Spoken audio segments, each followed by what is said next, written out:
बंधुओं, आजादी के बाद पहली बार जहां किसी भी प्रधानमंत्री का पहला आगमन इस जनपद में है, हम सब के लिए ये तो महत्वपूर्ण है ही, साथ साथ आजादी के बाद पहली बार कोई प्रधानमंत्री पूर्वी भारत और पूर्वी उत्तर प्रदेश के विकास की योजना को लेकर के आगे बढ़ा है। गोरखपुर के 26 वर्षों से बंद खाद कारखाने का शिलान्यास और यहां पर इंसेफ्लाइटिस, डेंगू, कालाजार, मलेरिया तथा तमाम प्रकार की विषाणु जनित बीमारियों से प्रतिवर्ष हजारों की संख्या में होने वाली मौतों पर मौन रहने वाली सरकारों के लिए भारत के माननीय प्रधानमंत्री ने 22 जुलाई 2016 को गोरखपुर में एम्स की स्थापना का शिलान्यास करके पूरे देश के अंदर बिना किसी जाति पाति मत मजहब का भेदभाव किए बगैर देश के अंदर प्रारंभ की गई विकास की और लोक कल्याण की तमाम प्रकार की योजनाओं को ध्यान में रखकर आज जब भारत के माननीय प्रधानमंत्री जी का तथागत की इस धरती पर आगमन हुआ है, एक बार पुनः हम सब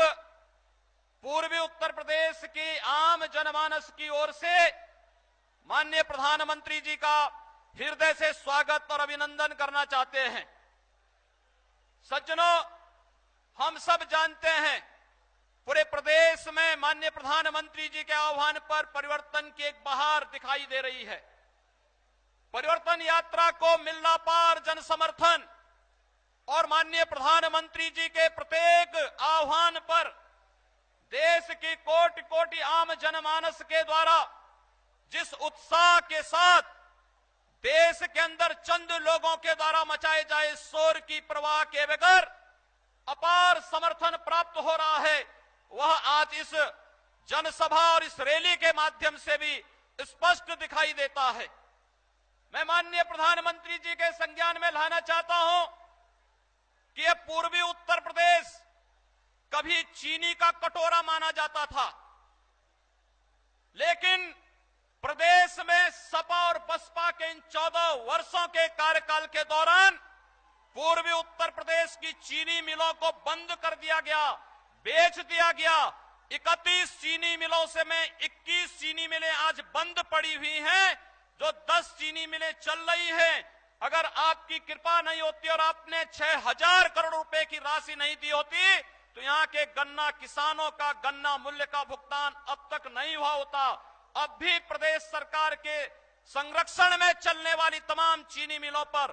गरीब गन्ना किसानों का वर्षों का गन्ना मूल्य का भुगतान अभी भी बाकी है। यह परिवर्तन यात्रा के साथ साथ पूर्वी उत्तर प्रदेश की अर्थव्यवस्था की रीढ़ यह चीनी उद्योग,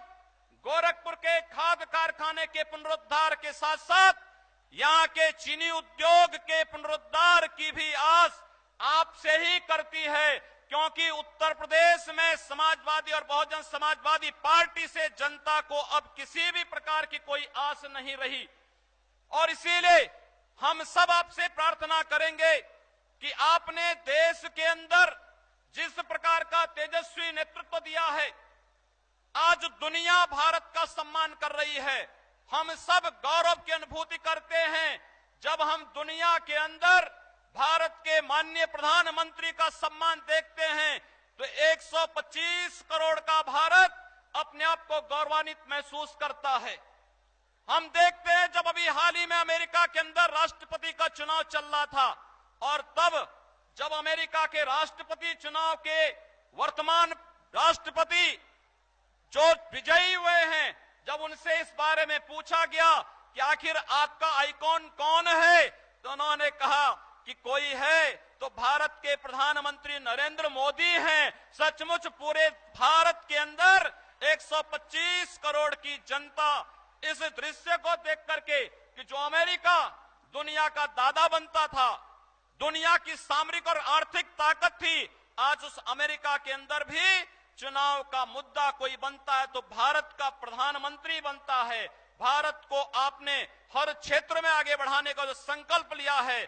पूर्वी उत्तर प्रदेश का बच्चा बच्चा आपके इस अभियान के साथ अपने आप को संबद्ध करता है। मैं एक बार पुनः पूर्वी उत्तर प्रदेश के